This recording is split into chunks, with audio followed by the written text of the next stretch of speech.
తోటాయి గోను పువ్వులు మిలమిల విరిసే వాడవాడంతా ఓ పూల వరవాయి ప్రతి పువ్వులు చెరువేమో ఓ పూల తోటాయి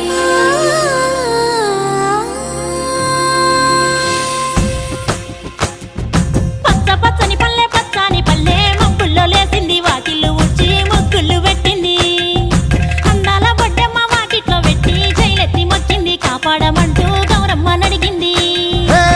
ఆడబిడ్డలు ఇంటింట నిందే అమ్మ నాన్న గుండెంతో పొంగే సత్తి పిండి సకినాలు చూస్తే నోటి నిండా ఊరిల్లూరే పొద్దు పొద్దున్నే తమ్ముళ్ళు లేచి పూల కోసం బయలెల్లి ఉరికే శాపపరిచి వాకిళ్ళలోన చెల్లెళ్ళంతా బతుకమ్మ పేర్చే